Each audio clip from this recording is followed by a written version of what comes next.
When I was a child, many people were dying. Many homes, children were abandoned. Malnourishment among the children. There was a lot of screaming, a lot of gunshots. The government and the rebels were just hunting for each other like this. Even the children, even the aged, everyone went dying because of the war situation. There was no value of human life before them. When two of my brothers were brutally killed in the war, I lost all hope ever. Frankly speaking, if I met the men who had killed them, my intention was to kill them. Altogether, we lost 2 brothers and 3 sisters. And that's the much pain I carried for long within me. And we began to live in our own nation as refugees, looking for food, looking for water, looking for new friends that could welcome us. I asked God, why?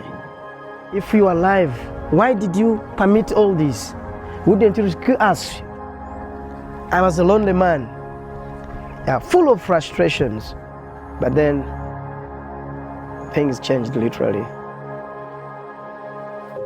When I began to live among the refugees, a team of evangelists through a Global Disciples outreach program described Jesus as the Redeemer.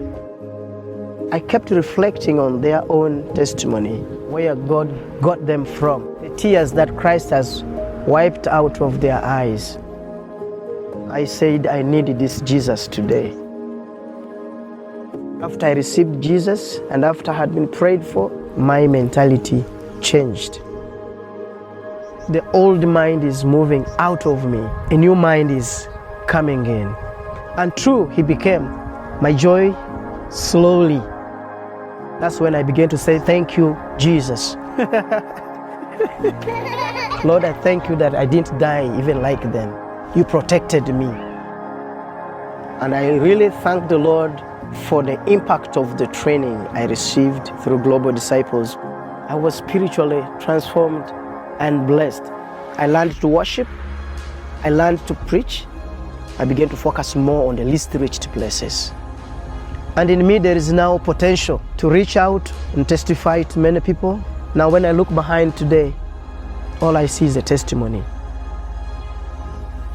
Because of my training with Global Disciples and all the help Jesus has given us through the training, we have been able to plant 44 churches. And we still have the desire to plant more. It's hard to believe sometimes that these churches came up out of my ministry. I looked at myself as so small and very incapable. You know, those wounds, sometimes they go slowly. Yeah, the pains, they go slowly. The emotions, the memories of it affected my brain for a long time. Even until today, when it comes to my mind, I still say, Lord, sorry, I thought wrongly. Forgive me. I'm not the first one to suffer.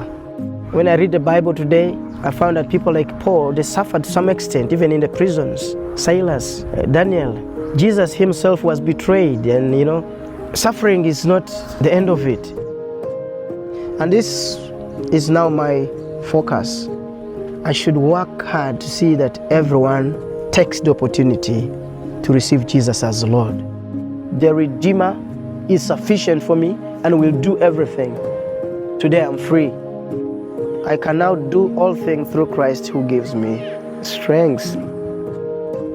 Like Global Disciples came to Uganda, now we have to go more, even beyond the villages, to push the work more further, to reach the least reached places. Many people are crying out there. They're waiting for Global Disciples to reach them. And we are the people to go.